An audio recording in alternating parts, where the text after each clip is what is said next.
La Chine contenait plus de calcaire de grotte que le reste du monde réuni.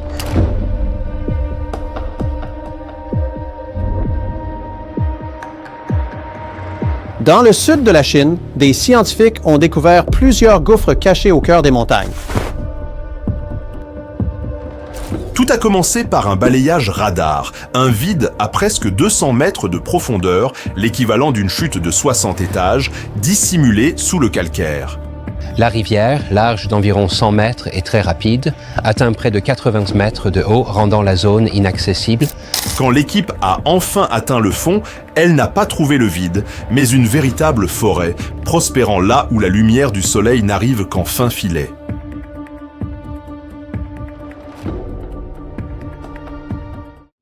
La découverte.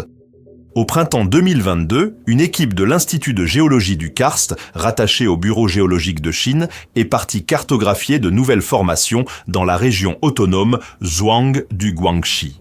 Un paysage célèbre pour ses pics calcaires acérés et ses vastes réseaux de grottes.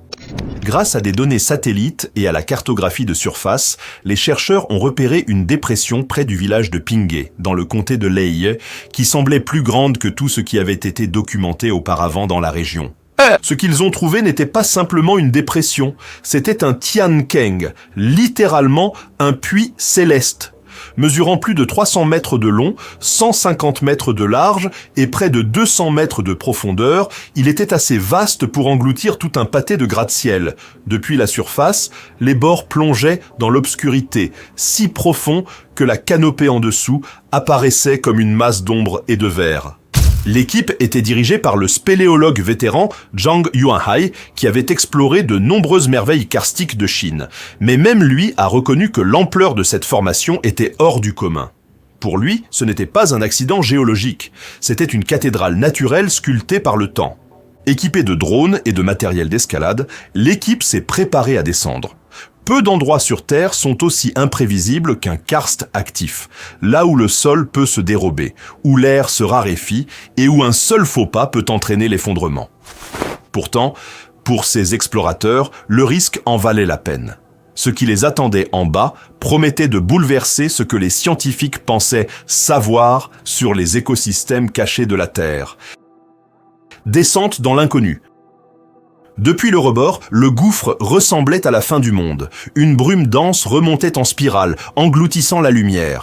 Pour les scientifiques observant d'en haut, impossible de distinguer où les parois se terminaient, ni ce qui se cachait plus bas. La seule manière de le découvrir était de descendre. Des cordes furent fixées à des points d'ancrage le long de la paroi calcaire, une surface durcie par des millions d'années d'érosion chimique. Un à un, les membres de l'expédition franchirent le bord et disparurent dans l'abîme. Les 80 premiers mètres étaient une chute verticale pure. En dessous, le terrain s'adoucissait en une pente de roches effondrées, menant vers le sol invisible. Chaque écho de leur mouvement semblait se perdre avant de revenir. À mi-chemin de la descente, l'équipe passa devant des couches de pierre sculptées en motifs complexes, lisses, nervurées et plissées comme des vagues figées. C'étaient les empreintes de l'eau, vestiges d'un ancien système fluvial qui avait lentement rongé le calcaire, formant un labyrinthe souterrain au fil de dizaines de milliers d'années. Lorsque l'équipe atteignit la base, la lumière du soleil ne filtrait plus qu'en rayons étroits. Pourtant, ce qu'ils virent ne ressemblait en rien à la cavité stérile qu'ils avaient imaginée. Le sol était recouvert d'une végétation dense, fougères luxuriantes, mousses, lianes qui s'élançaient vers la lumière diffuse. L'air était frais, humide et étonnamment pur. Ce n'était pas un roc mort, c'était un milieu vivant, parfaitement équilibré, resté intact, sans aucune trace d'intervention humaine. Pendant un instant, le silence régna. Puis vinrent les premiers mots de Zhang Yuanhai. « Ce n'est pas juste un gouffre, c'est un écosystème. » La descente était terminée. La véritable découverte ne faisait que commencer. La forêt cachée. Dès que leurs bottes touchèrent le sol, c'était comme poser le pied sur une autre planète. Des arbres gigantesques s'élevaient jusqu'à 40 mètres dans la pénombre, leurs troncs recouverts de mousse et de lichen qui luisaient faiblement à la lumière brisée. Des fougères de la taille d'un homme se déployaient depuis le sol. Un chœur dense d'insectes emplissait l'air, résonnant contre des parois de pierre plus hautes que n'importe quel dôme de cathédrale. Ce n'était pas un puits stérile, c'était une relique vivante. La canopée au-dessus l'avait isolé pendant des siècles, créant un microclimat unique au monde. L'air était saturé d'humidité, la température fraîche et constante protégeait des étés brûlants du Guangxi. Les botanistes identifièrent des espèces à l'allure ancienne, certaines proches de lignées ayant prospéré dans les forêts subtropicales chinoises il y a des millions d'années. Même si personne ne pouvait encore affirmer avoir découvert de nouvelles espèces, les experts de l'Académie chinoise des sciences estimaient que les chances étaient élevées. Peu d'écosystèmes sur Terre restent aussi isolés, aussi intacts. 3 vastes ouvertures béantes perçaient les parois du gouffre, laissant deviner des chambres cachées s'enfonçant plus loin dans le réseau karstique. Ces tunnels alimentaient probablement des rivières souterraines, creusant lentement le vide au fil du cycle éternel de la pluie, du calcaire et du temps. Pour l'équipe, c'était un rappel que ce qui semble figé continue de vivre. La montagne respirant, la terre travaillant en silence. Quand la lumière du soleil bougeait, le sol de la forêt scintillait de nuances de vert et d'or. Des oiseaux voltaient dans les branches supérieures, invisibles mais bien présents. Ici, les frontières entre géologie et biologie disparaissaient complètement. Les scientifiques n'exploraient non plus seulement des formations rocheuses. Ils assistaient à l'évolution, conservée dans la pierre et le silence. La science derrière l'abîme.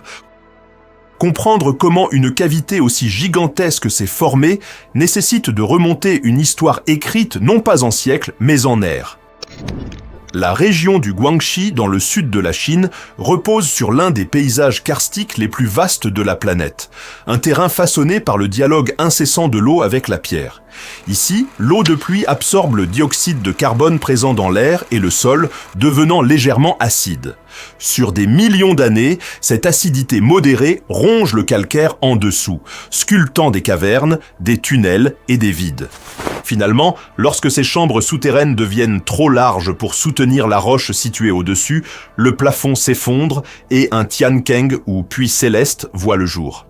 Le gouffre de Lei est l'un des plus vastes jamais découverts, faisant partie d'un immense réseau de rivières souterraines qui circulent encore aujourd'hui, invisibles dans la région. En réalité, de nombreux scientifiques soupçonnent que d'autres cavités similaires restent dissimulées à proximité, prêtes à être révélées par la cartographie satellite et laser. Pour Zhang Yuanhai et son équipe, cette découverte n'était pas simplement un point de données géologiques de plus. C'était un aperçu de l'architecture naturelle de la planète, un processus encore en cours. Les mesures prises à l'intérieur du gouffre ont révélé des gradients thermiques marqués et des niveaux d'humidité stables, suggérant que l'écosystème en dessous pourrait se maintenir presque indépendamment du climat de surface. La région du Guangxi compte déjà plus de 30 Tiankengs recensés, chacun variant en profondeur, en ancienneté et en complexité écologique. Ensemble, ils forment l'un des systèmes karstiques les plus complets jamais documentés. Le gouffre de Lei, cependant, se distingue par son incroyable état de conservation, une chaîne ininterrompue liant géologie, biologie et temps. Pour les scientifiques, c'est à la fois un laboratoire et une capsule temporelle. Pour le reste du monde, c'est la preuve que même à l'ère des satellites et des algorithmes, la Terre garde encore des secrets qui exigent une descente humaine et non une simple détection numérique. Les secrets du karst et du temps. Le gouffre de Lei n'a pas seulement révélé une forêt cachée, il a ouvert une porte sur les systèmes de régénération les plus anciens de la Terre. Les paysages karstiques, comme celui du Guangxi, sont des archives naturelles, des lieux où l'eau, les minéraux et la vie interagissent depuis des millions d'années. Chaque strate de roche ne raconte pas seulement l'érosion, mais aussi les bouleversements climatiques, les changements atmosphériques et la persistance de la vie à travers les extinctions. Les scientifiques qui ont analysé des échantillons prélevés sur les parois calcaires du gouffre ont trouvé des coquilles fossilisées et des traces minérales antérieures à toute civilisation humaine. Elles témoignent d'un océan qui recouvrait autrefois la région, de récifs coralliens transformés en montagnes et de rivières disparues sous terre avant de réapparaître des siècles plus tard. Chaque grain de carbonate de calcium est une mémoire, fragile mais indélébile. Pourtant, ce qui distingue vraiment Ley, c'est sa résilience. Bien qu'isolée du monde moderne, la forêt en contrebas prospère dans un équilibre parfait. Elle recycle sa propre humidité, soutient une végétation variée et pourrait même abriter des espèces ayant évolué en isolement total. Pour les chercheurs, c'est un aperçu de ce à quoi pourrait ressembler la régénération des écosystèmes s'ils étaient laissés intacts. Un plaidoyer silencieux pour la conservation, écrit en chlorophylle et en pierre. Lorsque l'équipe de Zhang Yuanhai a rangé ses instruments et amorcé sa remontée vers la surface, elle n'a pas emporté de trophées, mais des données. Des couches de mesures et d'images qui mettront des années à être analysées. Au-dessus d'eux, la forêt disparaissait à nouveau dans l'ombre, attendant la prochaine descente. Le gouffre de Ley reste le rappel que la planète abrite encore des lieux intacts, jamais touchés par la main de l'homme, des mondes qui existent au-delà du bruit, du temps et du progrès. En une seule descente, les scientifiques ont redécouvert bien plus qu'une forêt. Ils ont redécouvert l'émerveillement, l'élément le plus rare qui subsiste sur Terre.